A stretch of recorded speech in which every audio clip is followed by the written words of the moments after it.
Welcome, everybody. It is me. It is the Cyber Warrior. This is Cyber Warrior Studios, and I know what you're all here for. You're here for another amazing episode of Security Happy Hour. Now, I do have a co-host with me this evening because he was going to be so gracious and help me run this show while I was doing an appointment. But guess what? I'm here anyways. I made it on time because that's just how shit rolls. So I will still have a co-host. You'll see him in a minute. And I got an amazing guest planned. We're going to be talking all things reverse engineering malware. So I hope you're ready. I hope your questions are planned. And I promise, give me about 10 seconds and we'll be right back.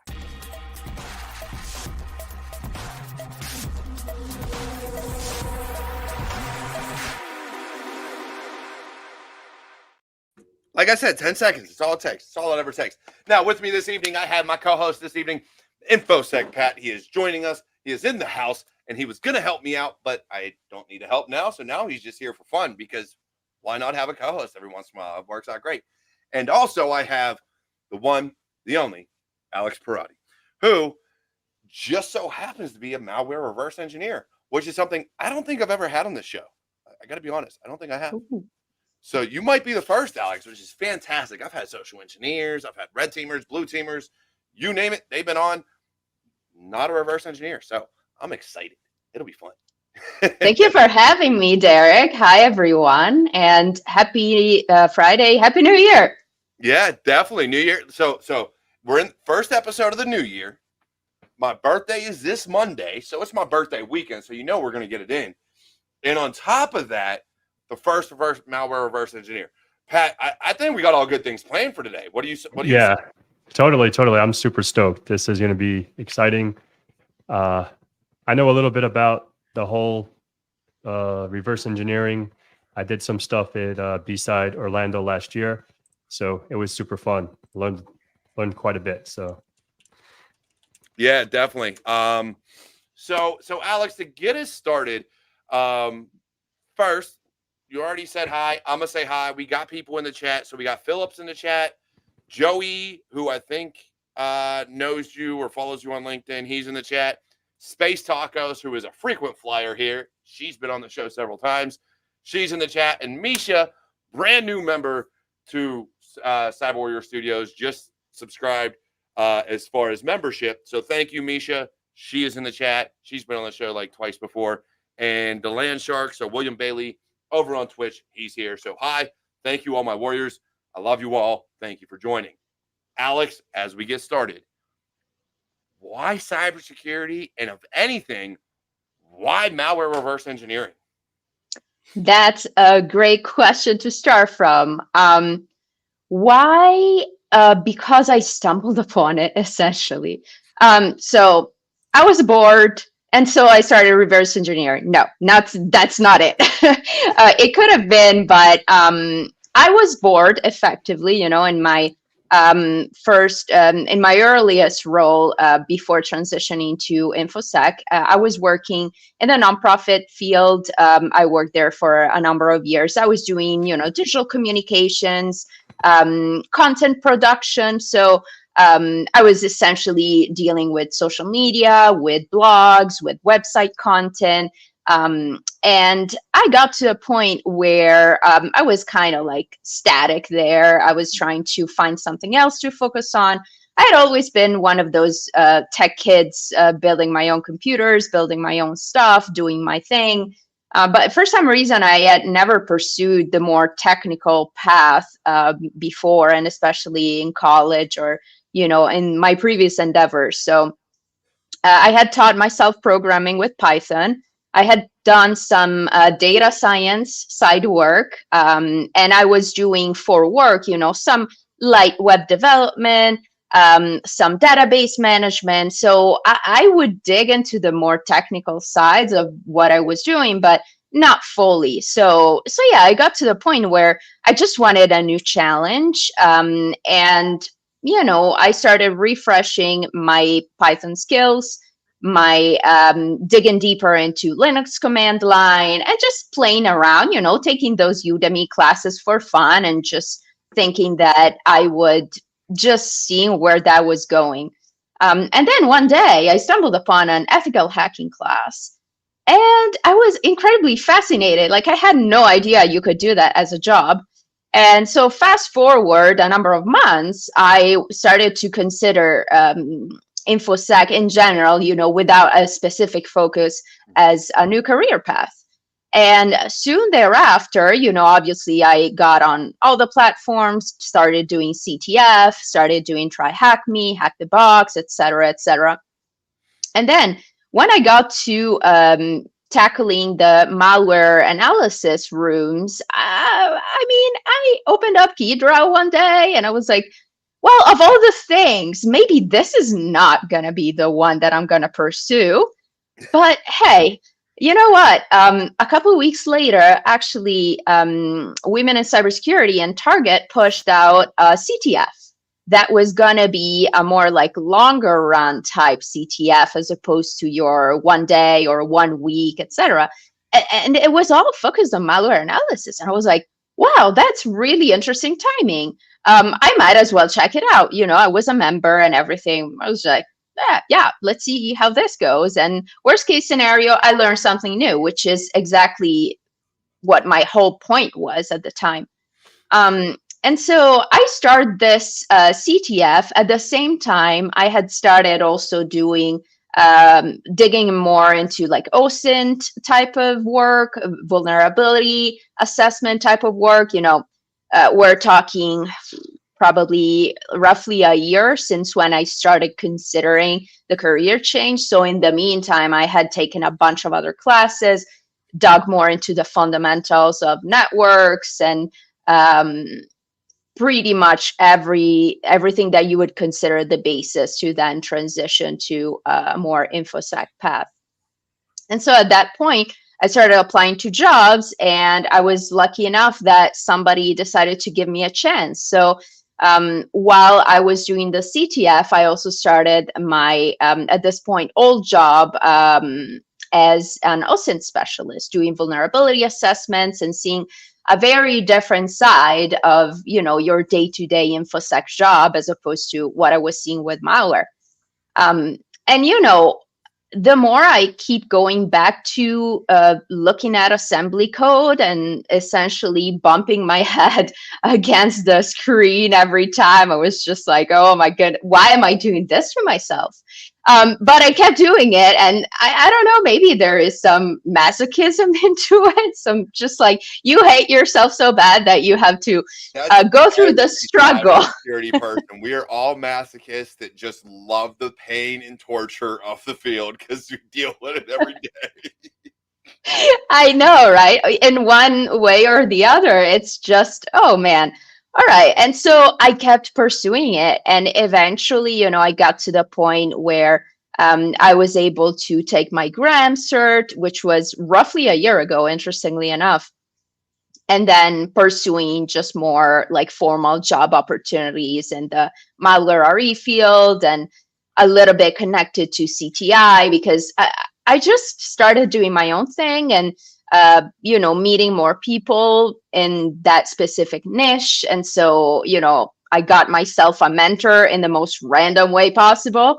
And he started helping me out and guiding me through my growth. And now I'm to the point where I just hunt open directories. I hunt URL scan for novel samples, and then I throw it in my lab and see what it does, and then play around with things. So you're on VX Underground a lot.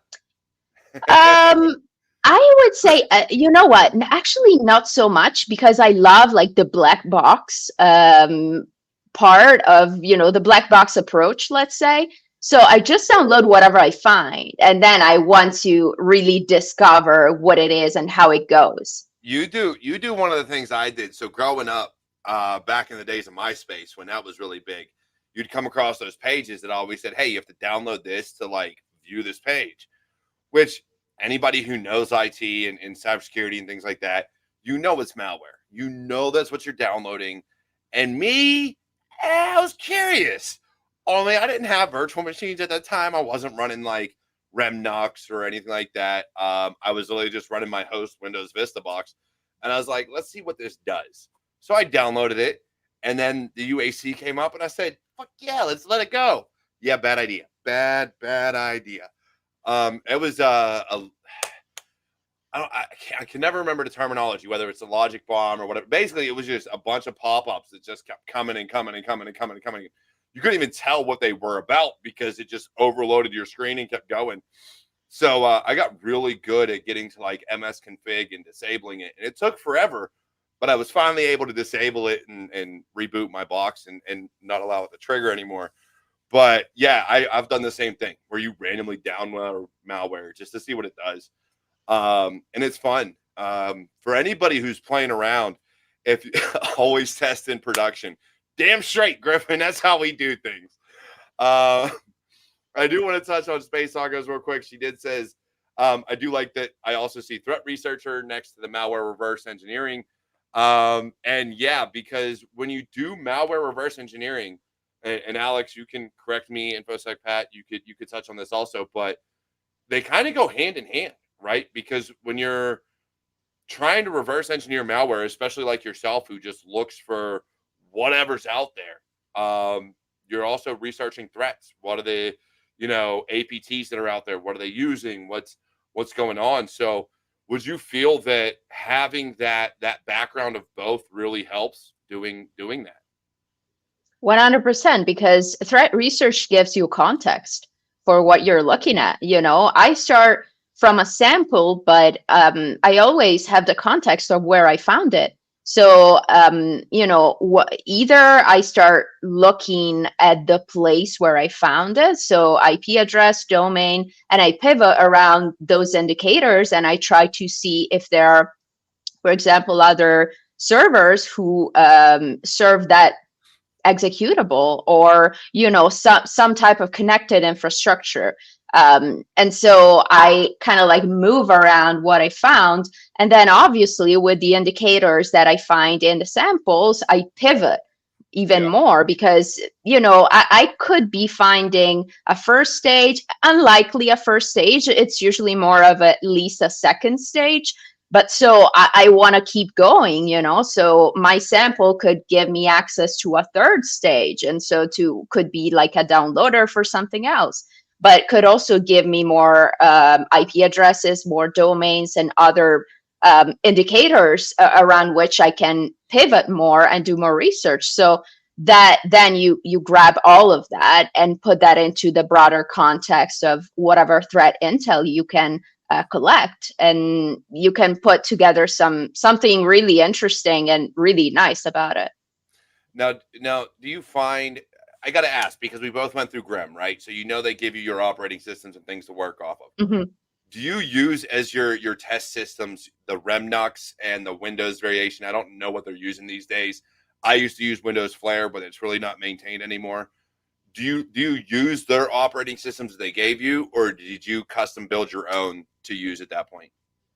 Yeah, great question. I would say what they give you in terms of Remnux and Flare is a really good base, but there's also a lot of things that you might not necessarily need. What my recommendation would be is, for someone who's just starting out, 100% start with those, because that's going to give you, the breadth of the tools and the possibilities that are out there. And then once you build your own workflow, that's when you can start selecting which tools it's worth for you to keep, and which ones are just like not part of your workflow. And so it's just not worth having, I don't know, 50 gigs image or whatever, as opposed to a much slimmer one and less heavy dangling, in your lab. So yeah, I would say in my lab, I do still have those just like as a baseline, but I'm getting to the point where I just dump some stuff and customize others and do my own thing, because otherwise it's not worth it. Yeah. Now, Pat, you haven't done, I don't know. Have you done any reverse engineering, Pat, in your multitude of years? A little bit. And I played around in a lot with the zoo on GitHub, the repository for the malware that I really, tinkered with. Remnux. I did some pretty much before my B-side Orlando experience, that I went through a reverse engineering course or workshop. I tinkered with it prior to that, but after that, when I had HANA on my live stream, and she's a reverse engineer professional as well. So I was like, okay, like after that, I was like, I want to get more into it. She made it sound fun. It is fun. Prior to that, I never really tinkered with it because I always shied away from like the programming world. And once I look at code, it's like looking at fucking Chinese to me. So it was always foreign. But definitely like getting into the assembly, getting to the executables, the binaries. It's definitely interesting, and just how you can just make some modifications and like, oh man, we can make this code do this, and yeah. So I've done some over the past 6-7 months. I've been tinkering with it a little more. Yeah, and I think, and to your point, Alex, when you're looking at the stages of malware, that is one of the things that going through MyGram, what they taught me, and just looking at, if you cut off, which is why one of the things you should not do as an IR, unless your systems are shot, is ever kill that network connection. Isolate the system, but don't kill that outside connection, because you want to be able to, you have to be able to build rules on what to stop, what you look for, things like that. And if it can't talk to the outside world, a lot of these have triggers in it, which means it'll shut down completely. Now you lose the what's running in RAM. You lose everything is basically shut off, and you're just like, so what was running? How was it running? What am I looking for? So, one of the things that we get told and taught as far as incident handling and incident response, and then going through the GREM and seeing that, is don't kill that connection. If you do, at least stand up a fake DNS server that's going to issue fake information to it so that you can get more information from it. But to kill that connection is to kill any ability to actually build defensive rules off of it. Which leads me to my next question from Griffin InfoSec. Do you actually share some of your IOCs or build share Yara roles for hunting when you're going about kind of what you do on your day-to-day, even if it's on your own, right? Do you have like a GitHub repo or something like that that has roles and IOCs defined? So I have done that in the past. If you look at my blog, there is something, I think around the Horabot campaign, that I had shared additional domains and stuff. I have done a little bit of it lately with a whole different thing that I randomly found by looking at open directories, and it's this potential. I'm assuming from what I found that it's a red teaming tool that was not documented until I found it, and I published it because I was able to find the source code for it, and it's a Rust source code. Yeah, so I drafted, very quick Sigma rule for that piece. But other than that, I'm not honestly super focused. I should do it more, and I will do it more because I will soon start a new role. So I 100% will do it more, both professionally and in my independent research. And if you have anything like that, like GitHub repos and things, please share them. Please let me know. I'll post it out there. That way people can find them, as well as I'm sure Pat, if you tag him, or Natalie. Who else? Who asked that question again? So yeah, Griffin InfoSec. So Matt Marks, he's been on my show. Love him to death. He'll share it. So if you tag people in those posts when you develop these repos, feel free, and we'll gladly put that information out there for you, which then just spreads more awareness, not only to you and what you're doing, but helps the blue team community as a whole to be able to kind of, catch these things. So that's amazing. And yeah, I think those roles are fantastic. Like being able to like just trigger point some of this stuff, in DNS especially. And one of the jokes we had is Graham, going through Graham, me and my buddy that were going through the course at the time, we said what we would love to do is build a malware that as soon as you opened up any reverse engineering tool, so Ghidra or anything like that, anything along those lines that would allow you to go through the code, it would automatically close that program. Like, and that was the sole source. It wasn't meant to do anything else other than piss off reverse engineers and close their reverse engineering programs. That was it. It would sift through the processes. If it opened into one of those, it would close it out. And that was all it was going to do. But so we had jokes going on through the course that we're like, we should so do this just to piss people off. just to drop malware that does nothing else but close reverse engineering programs. That would be all it does. You just see a random executive. What's this doing? Let's open it in, Ghidra. Ghidra closes. What the fuck? But we do have another question here, Misha, and then I got a follow on from Natalie. What do you think is the most dangerous malware at the moment? Ooh, great question. I think it depends a little bit on how you define dangerous, because dangerous could be in terms of like financial loss. So it could be a ransomware. At this point, ransomware actors can are able and used to do double extortion. So in that case, dangerous depends a little bit on the company's potential financial loss as well as reputational loss. It could be dangerous in terms of destruction of critical infrastructure or disruption of supply chain. I would be more scared, obviously, of something like that. So, something like in Destroyer, Pipe Dream, that kind of thing is like literally giving me goosebumps right now every time I think about that. And so I would think that anything that aims to undermine either critical infrastructure or the supply chain at a manufacturing level. So, for example, something that targets the food manufacturing industry, that is potentially catastrophic. Or, I don't know, the pharmaceutical industry. Can you imagine something like that? Suddenly you can't find Tylenol in your local CVS. So it's like something that maybe it doesn't look that dangerous, but whose repercussions are potentially catastrophic. So I don't have a specific piece, but something that revolves around those environments for sure. Yeah, and I'll get to Natalie's question, but Misha did have a follow on as dangerous to the average user. So people who don't know anything about anything. So you're talking 12-year-olds, 13-year-olds, grandma, grandpa, maybe even mom and dad who are like, oh, I don't care. I'll just click this link. Or USPS sent me something and I can't get it. Let me click this in my phone and go to this link. And now your phone's pwned.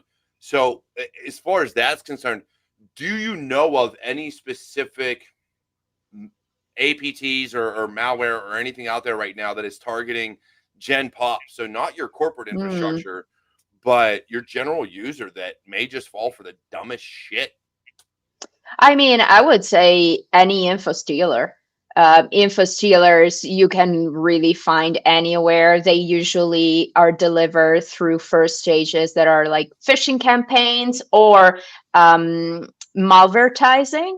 So whenever people search for like popular software on Google, threat actors would create Google ads and people would be attracted to that because, hey, maybe there's a free version of the software I'm looking for. So I'm going to click here, download the software, boom, it's malware.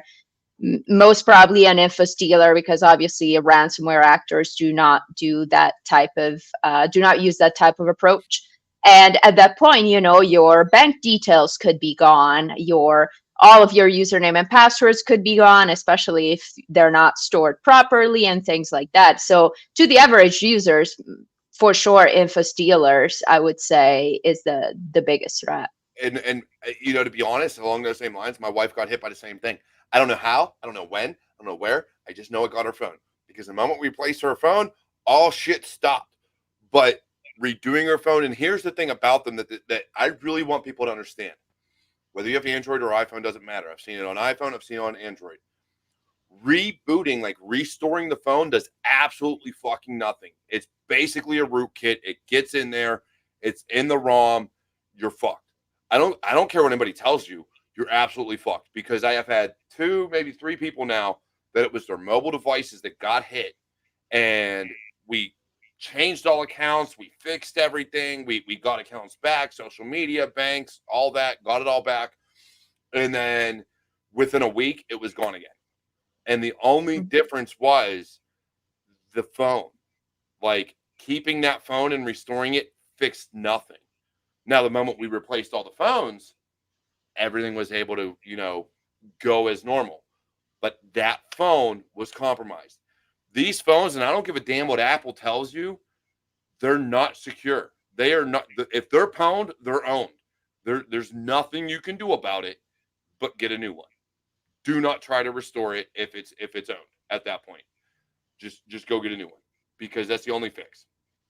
Because it's stored in the actual ROM. It's stored in the underlying operating system of the phone. So as far as general user, that's what I would say. Get a new phone. But I did have another question, a follow-on from where'd it go? From Natalie. What traits or behaviors of malware seem to be the most dangerous? So we'll talk more corporate infrastructure now. What traits or behaviors of malware seem to be the most dangerous for what you've been seeing? I mean, again, I think it depends a little bit on what kind of company we're talking about, because obviously some companies value more availability of services. So again, critical infrastructure. Some other companies value more integrity or, confidentiality. The whole CIA triad. So people, for example, banks, for banks, confidentiality and integrity are really important.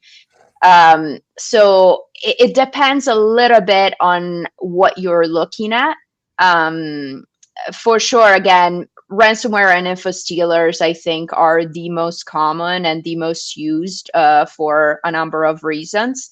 But, essentially, when threat actors target certain corporations, either they do that for espionage purposes, which, in that case, we're talking about APT, we're talking about more nation state actors. If we're talking about e-crime, then we're talking ransomware, we're talking stealing information and, potential data breaches. So the value that information has for them in terms of immediate gain with extortion, the double extortion thing, as well as with threatening the company to publish their data, which also entails reputational loss, potential identity theft for the users, and things like that. So I don't feel like I have a definitive answer. I think it really depends on what you're looking at. Yeah, I agree. And Pat, with everything we've talked about so far, when we're looking at these different things, you're a director, right? So you're kind of up there. Security is top of mind for you within your organization and how you can secure it. In terms of malware, what kind of keeps you up at night? Like, what's going to keep, what traits, what types of malware, what's really going to trigger you to like shit, I have to respond or I have to do this. Like, we know ransomware, but like, what's going to trigger your SIM? What's going to trigger your EDR? Like, really, what are you looking at? So mostly for us, so our clients, we have different EDRs, right? You got CrowdStrike, we have different CrowdStrike, we have Sentinel, Defender, Sophos, so many different avenues going into Huntress. So God forbid something happens, obviously Huntress will give us that alert, we'll go into it, and it's pretty easily laid out. And what keeps us up, obviously, God forbid, one of our clients get attacked or phished or something like that. But, let's knock on wood, we haven't really got any, crazy attacks. I think, one of our clients, I think even before my time, had ransomware. And, I guess it wasn't too bad, or they caught it in time because we just were able to restore from a backup. So it was pretty quickly remediated. But obviously we do all of our security awareness training, using KnowBe4, doing our phishing testing, making sure, each quarter, the clients aren't clicking on, willy-nilly emails, make sure what they learned from the training that we taught them, they're actually following through and everything like that. So, so far, so good since I've been there. So yeah, no really crazy horror stories, thank God. It's always a blessing. Yeah, it's Dude, I've come not across good. ransomware, but I've always been, look, if I was a pen tester, as a pen tester, we were never allowed to drop ransomware.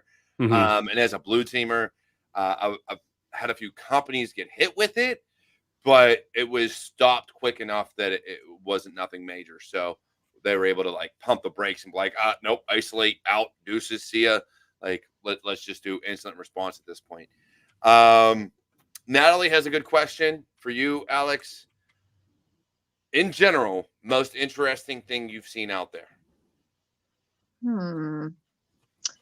Um, I would say the tool that I looked at, the potential red teaming tool, was a really interesting piece because essentially what it does, and even though I found it just like randomly in an open directory, a friend actually checked on VirusTotal and did notice that there were references and a couple of samples that had been uploaded on VirusTotal. So someone is using that in a malicious way, or either that or some earlier version of that tool. And I would be curious, to track that over time, because that is a tool that essentially allows a threat actor to download and execute some executable completely in memory.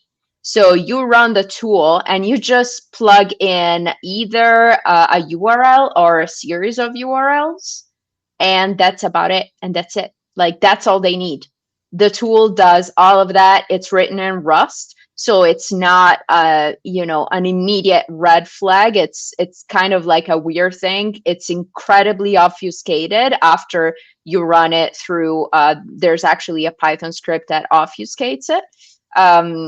And after it's just something that could be absolutely benign, but once deployed, it's just going. Yeah, and Pat, you've seen some. I mean, you've seen some shit, so you know some shit, kind of like me. For me personally, I've seen things like a PowerShell script that just calls cert util, and cert util download something else. Living Mm-hmm. on the land is probably the most fucked up way malware gets out there. Mm-hmm. But guess what? We allow all these tools, and Mm-hmm. it's just baked into Windows. And I've seen another guy that pulled. Um, he downloaded a binary, not a binary. He did something, and basically the way it downloaded the file, it was in such a way that no EDR, no AV was going to pick it up. Like as long as you got the dropper on there, the actual malware that was going to own the system was never going to get picked up in midstream. It could have been picked up by the EDR after it was compiled, but in midstream, your firewall, nothing was going to stop it because it was literally bit by bit was a different way. I don't know. Like this 17-year-old explained it to me and actually showed it to me, and I was like, "This is ridiculous.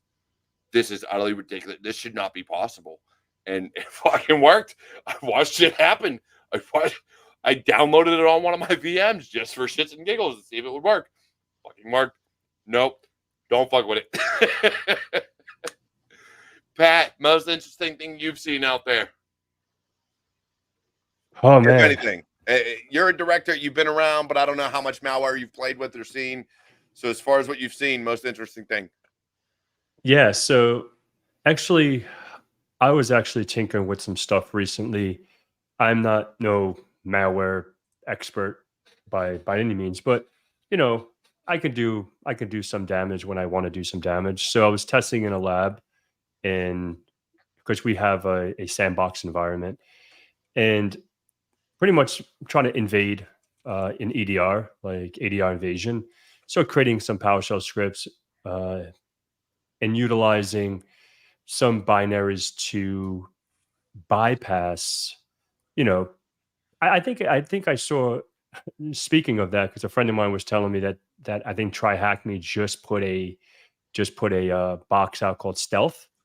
So literally with that box, I think it's another AV invasion. I'm probably gonna tinker with that. I don't know about tonight because I really want to get some studying in, but similar to that, like, you're staging something, you're trying to bypass any EDR. And what I did was pretty much, sorry guys, I'm still a little under the weather. I'm not You're really good, man. Hey, 100%, me and you both, homie. I'm but just the host, so I'm able to just ask questions and be good. yeah, yeah. But as far as recently, I haven't had too much crazy stuff going on with malware. I tinker with it sometimes, but yeah, that's about it. Yeah, definitely. So, space tacos. What another question? What's the most fascinating malware reversal you have done so far, Alex, and why was it so intriguing to you? I would probably mention, rather than fascinating, the most painful. Something that was wrapped into like a goo loader wrapper. So, when you think goo loader, you think about layers and layers of anti-analysis mechanisms. And it's just incredibly painful. But then the more you dug into it, the more you discovered, extra functionalities. And, in the end, it was an info stealer, but what I really enjoy about these pieces is the layers that you keep going through. So it's a bit, in this case, it was, a more e-crime oriented info stealer, but normally it's more of an APT fashion of doing things, just like you peel off a layer and you get to a different layer. So maybe you start from a PowerShell script and then it downloads maybe some JavaScript, and then that runs on your machine, and then it does something else. Maybe there's some like registry key with persistence or more obfuscated PowerShell.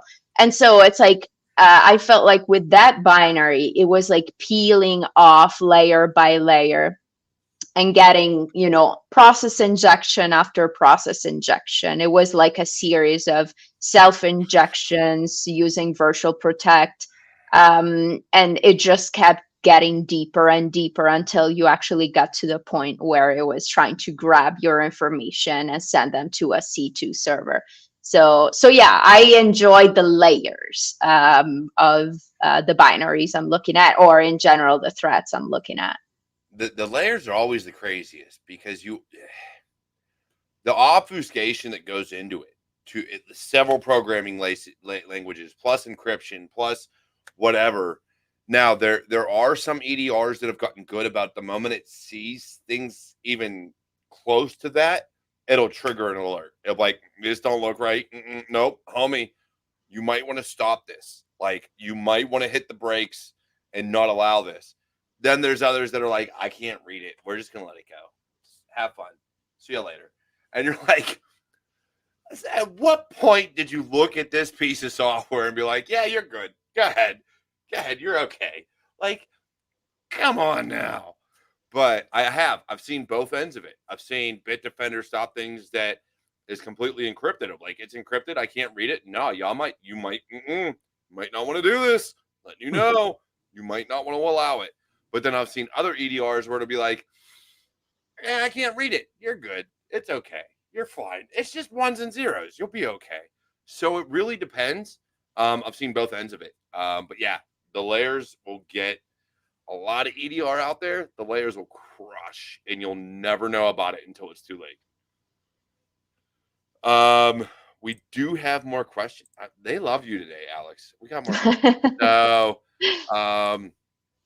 Space Tacos again. How do you use Osint in malware reversal?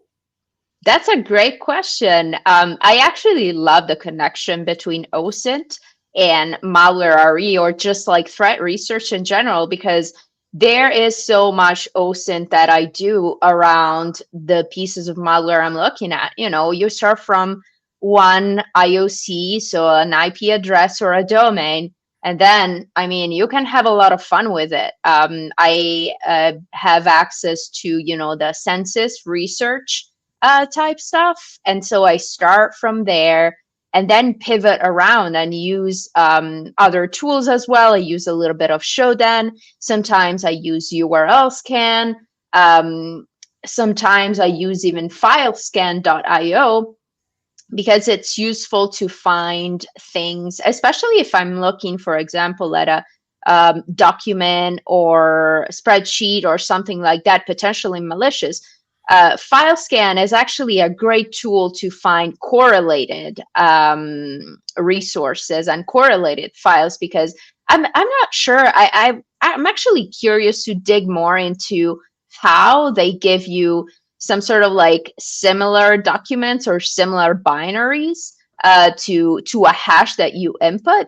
But yeah, they do give you similar resources, similar files. So I would say Osint plays a big part in the game whenever, obviously, if you want to take a different approach. So if you want to tackle a specific type of malware, if you're like, okay, I really want to reverse a lockbit 3.0, right? Even though, it's all said and done, but I really want to focus on that. Sorry, say it again. I did not hear. Bitch and a pain in the ass. All your ransomware Yeah. are a pain to reverse. Every last one of them. Fuck them all. I ain't fucking with you. That's Alex's job, not mine.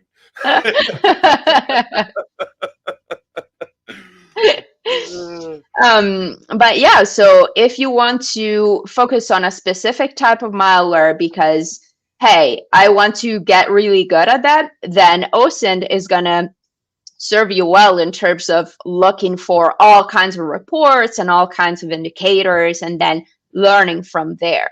But also, if you take the black box approach, it's going to help you out to find the context for it, because yes, you have indicators, but then, hey, you also have a binary. So Osint is going to allow you to also use binary differencing tool so that you can find possibly similar samples and then can help you out with attribution. And obviously, when you're looking at a binary, remember there's the binary code itself, but there's also the metadata. And that you can use in the Osint context to get more context and put that piece of malware into the broader perspective of CTI and attribution. Yeah, definitely. And I'm sure Pat has something to say on that, because CTI is a huge thing. And when you're looking at malware, that's really what it comes down to is this something I have to worry about, right? When we're thinking from the broad business perspective, which is something that a lot of people don't take away from this, is that am I susceptible to this?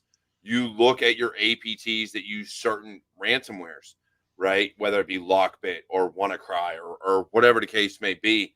And it's, okay, I'm only going to target X, Y, and Z, verticals. So it could be law, it could be hospitals, it could be energy, whatever the case may be.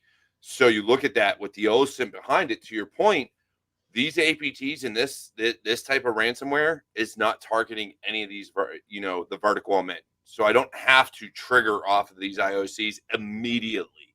Now that may change. You may want to put them in just for shits and giggles, to make sure you can catch everything. But if it's going to add more resource utilization, if it's going to take up business resources to kind of put all this together, you'll be like, all right, you know what? Let's pump the brakes. Let's not do that. Let's concentrate on what's going to hit our vertical, what's going to hit energy, what's going to hit, hospitals and HIPAA, what's going to hit water and power. You're going to want to look at the different things. And so to your point, Osint really plays a huge role in what ransomware, what malware is hitting what verticals. What about you, Pat? Because you live in that realm, Pat. You have to be able to decipher what's going to hit your vertical. Yeah. Yeah. I think the whole cyber threat or CTIs and all that stuff. Yeah. If you're, especially if you're in SOC analyst, if you're in cyber risk management, if you're in, vuln manage, what you were saying before, IR, instant response, and all that good stuff. So, right, because obviously more or less the time of the SOC usually is responsible for process use IOCs, indication of compromise if those folks aren't familiar with those terms. But we have to process those threat intels and adding that threat context, right, to any data source or anything like that. So monitoring those tools, if you're using whatever Splunk, Sentinel, logarithm, whatever you're using for your SOC team or whatnot. I think it's super important to have that. And I'll pass it off because now my throat. Yeah, you my hang throat is, dude. If you need to drop out, you can drop out. It's all good, homie. no, it's all good. Yeah, but You're overall, here. it's all, yeah, it's all good. But no, I think the whole CTI is definitely something super intriguing, and yeah. Definitely, I agree. I love CTI. I know some people, Adam Kilgrizz, Johnny Stoner, people that are really, really good at it. I can do it. I just don't have I don't have the connections in the dark web. Like I got friends that I work with now that have the connections that could find everything. So it's just not me. I don't have those connections. But I know people that can find everything that they need to find. So I do have another question from Misha. For us that are still finding our path, and this is perfect because this show is all about the newcomers, the people just trying to break into the industry and find their way. This is why I love Misha. She's always coming with these questions. What or where is the best way to learn about malware to see if it's a direction you want to go for a career? Alex, Great you're the one that found it without question. me. I went through Graham. That's how I found my love of it, even though I never dug into it after the fact. But I do love reverse engineering malware, and if I could get my hands on it again, or if I had the time for it, I would. But as far as you're concerned, this is your career. How do they go about finding their way in? Yeah, I think that's a great question. And it can be a process. Honestly, it's a bit like soul searching because it is true that once you're into InfoSec, you can pivot around however you like. You can learn more about one niche or another and then try around. But you have to start from somewhere, and you better start from a point where that really drives you to learn and to dig deep and to do your own thing, because that's the one thing that I always tell people. Do not just follow whatever everybody else is doing. Find your own, whatever that is, no matter how crazy. Do you know how many people probably thought I was crazy when I said, yeah, I'm going from digital communications to being a malware reverse engineer? Can you? I mean, they never told anything to my face, but I'm sure plenty of people thought that. I ain't even gonna lie. I look at you like you're batshit crazy. I would have.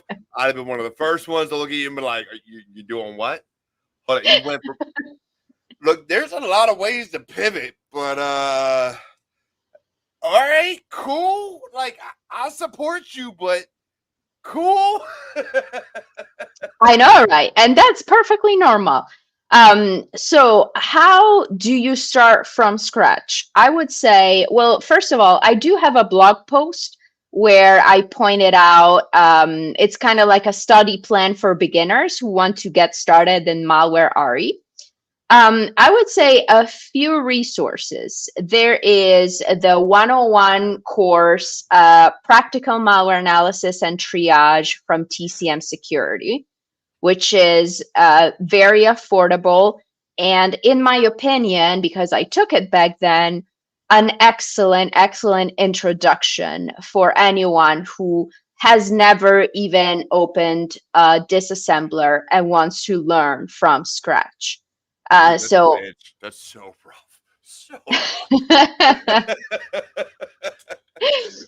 I would 100% start with that. And then after that, you can go either the book way or the videos way, depending a little bit on the best way that is for you to learn. I did a little bit of both. I tackled the practical malware analysis book.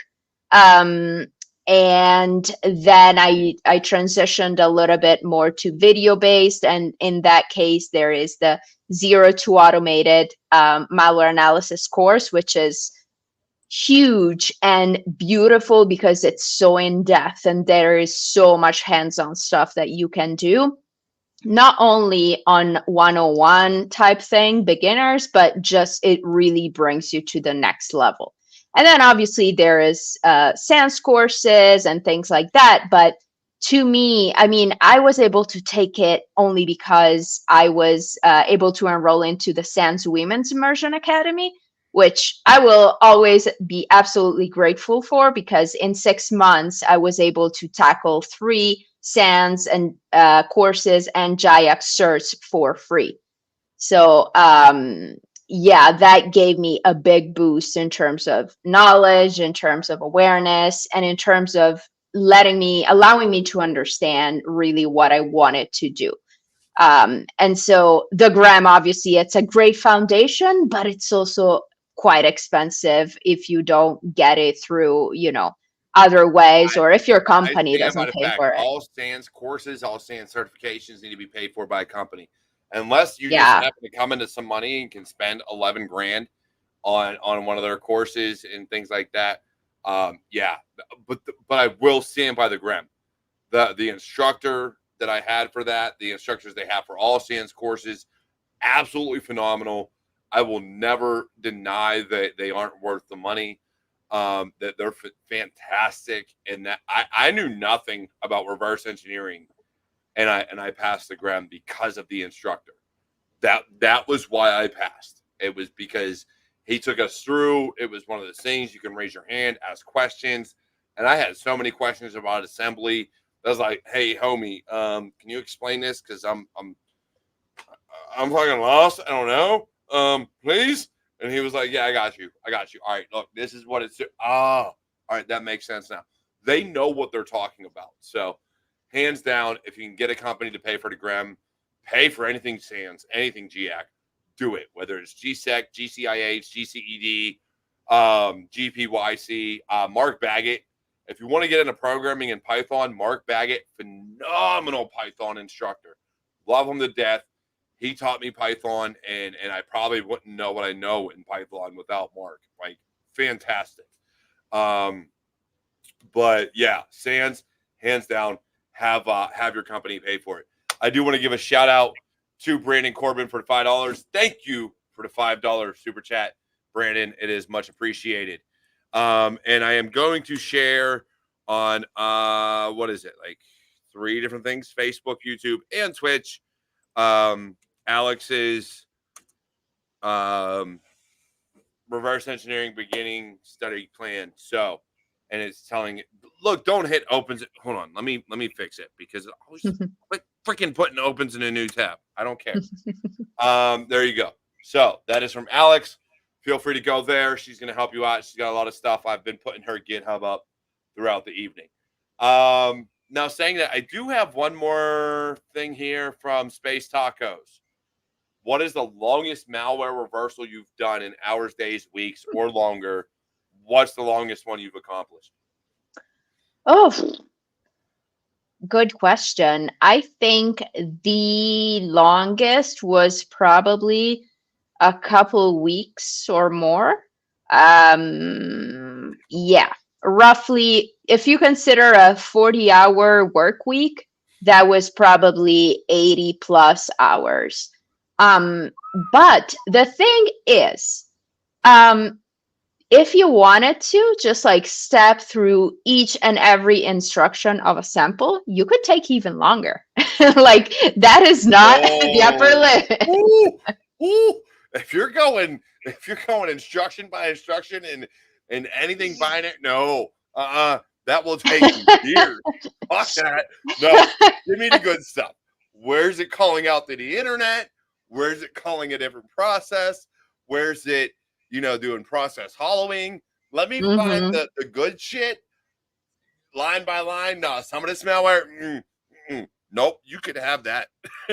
Yeah, I think, that's the secret. It's like being focused enough that you're gonna, tackle one side of the malware and then another side, but not get lost into the huge amount of information that even the smallest sample have. Because if you consider, don't know, a 50 kilobyte sample, and then you have a 10 meg sample, there's so much, even in the small one, there's such a huge amount of information that you could easily go on for a couple weeks or more if you really wanted to.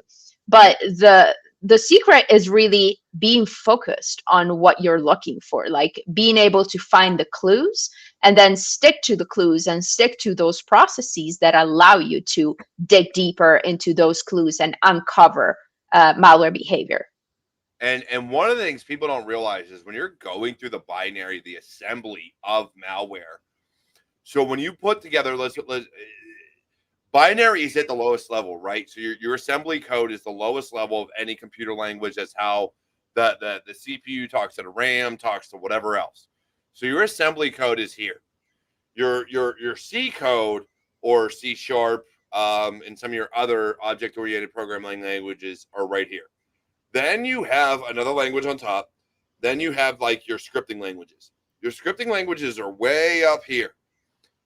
What takes like 3 lines of code? Hell, we'll even say it 1 line of code in Python may take 2 or 3 lines of code in like C sharp, which then takes about 30 lines of code, if not more, in assembly. So your small little programs in assembly, malware, not malware, doesn't matter. Literally do a print statement in Python and then break it out in Ghidra or some other reverse engineer program to see what the assembly code is. It is absolutely ridiculous. So imagine a 10, 15, 20 line program that is now opened in assembly. Fun times. Don't do it unless you really want to look at the assembly. It's not fun. I mean, you're going to learn assembly in the process. That is for sure, man. I had a 17-year. All right, so this is where I got humbled. All right, I really did. I got humbled because I was using Hack the Box to keep my CISP CEUs up to date. And when it came to breaking in the boxes, especially easy and medium, some of your hards, there was always like 1 or 2 that like took me forever. I started doing, when I went through my gram, I started doing the reverse engineering boxes. And me and this dude started talking. And I was like, dude, I'm struggling like right here. I can't figure out why it's skipping, why it's doing certain things. Like really struggling on like how to find this. And so me and him started talking and we hit it off and he explained why things were doing what they were doing. And after everything was said and done, after me and him worked through reverse engineering, he taught me a lot. I was like, how old are you? You have to have been doing this for a while. He was like, dude, I'm 17. I was like, motherfucker, I'm 30. I am 30 years old. You done taught me more in a week than I could have taught myself in a year. Like, this is utterly ridiculous. So, like, your younger people will teach you some shit. Do not ever judge anyone based on age, gender, sex, religion. It doesn't fucking matter. I don't care. Do not judge them because I got schooled by a 17-year-old. Fucking 17-year-old. I was still in high school. Scold me. No, I never thought that would happen. I was like, I know my shit. No, homie sent me back to school. No, don't do it. That's awesome. But all right, so space tacos assembly is what I'm gonna say, but that's we're not gonna go there. Which language would you recommend a newbie learn first for malware reverse career? I said assembly as a joke, but personally I say C because C can actually speak assembly language. You can put assembly into C, which allows you to learn a little bit of both. But what about you, Alex? Yeah, I would say, honestly, whatever teaches you just the programming logic. Because at the end of the day, you're using, the more we go on, the more you're using decompilers, even in the malware RE space. So you just need to understand, yes, the basis of C, I absolutely agree with, because the decompiler is going to show you it's most likely C or C++. Obviously, we're seeing more and more samples in other languages like .NET or Go or Rust, but the bulk of the game is still C and C++, which it's not my favorite. But yeah, I would recommend you to learn C or C++ even better, because that's going to help you understand why when you're looking at the assembly code, which is actually super duper simple as a language itself, because it's only like, no, listen, it's only a handful of instructions. I'm not kidding you. You're not wrong. I know. I learned it. I just hate following it. Push, pull, like the code. Because what is it, like 5 commands? I think it's literally like 5 commands that it'll give Yeah, you. it's like a handful. Yeah.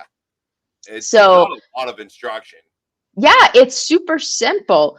But at the end of the day, if you know how, for example, C++ works, you're going to have a much easier time decoding and analyzing what you see going on in assembly, because you know, for example, that there's a jump table. And so it's like, oh, this is jumping somewhere. And then there's a bunch of stuff that it's going through, or, you know, a bunch of different options. And so if you have that background, it's going to be much easier for you to like jump into the RE game. But hey, I didn't do it that way. You know, I only knew Python. So who am I? I would totally recommend to C. And we're like, hold up. This is backwards. I should have done this differently. But no, hey, look, Alex, it's been great having you on. We're at the top of the hour. So what I want from you is final words, right? So this is the way I do things around here. Everybody knows I'm all about newcomers coming in. As a reverse engineer, you came from communications into malware reverse engineering and threat research. But like we discussed earlier, you kind of ran the gambit. You studied everything, every layer, which is what I recommend to anybody, is like learning where you want to fall. So what advice would you give to people trying to break into the industry, like how they can find their first job or find their passion, whatever the case may be? What advice would you give? Do not listen to any advice. Do your own thing. I'm such a big proponent of that. Like, or rather, listen to everything and then make your own mistakes, but make sure you find your uniqueness, your drive, your passion, because that's ultimately what's going to lend you a job, what's going to help you do your side project that is going to eventually lend you a job. So do you find your own path into cybersecurity? I love that. Love it. Pat, I know you're kind of under the weather. I know your throat's not all there. You gotta hit that throat a little bit. You'll be all right.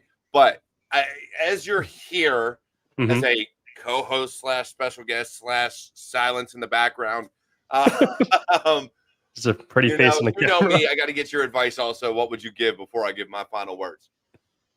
Yeah, I'm not too sure about reverse engineering, but I think, yeah, just follow you. I believe Alex said it really, really well. You know, like follow your own path and don't listen. I do that. I don't really listen to many people. I just do what I feel that's right for me, and that's, you know, that's why I'm a little unique. The way I came up in the game, and my background, and just me as a person.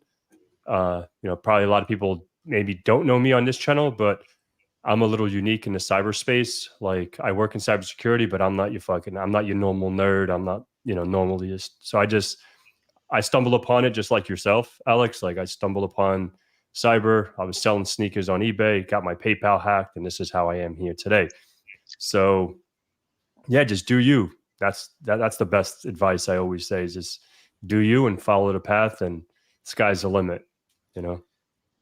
Definitely, I will echo those sentiments. Look, anybody who has listened to my other podcast, which I do need to start recording again, one of the big things is know your why and make your own path. Your journey is your own.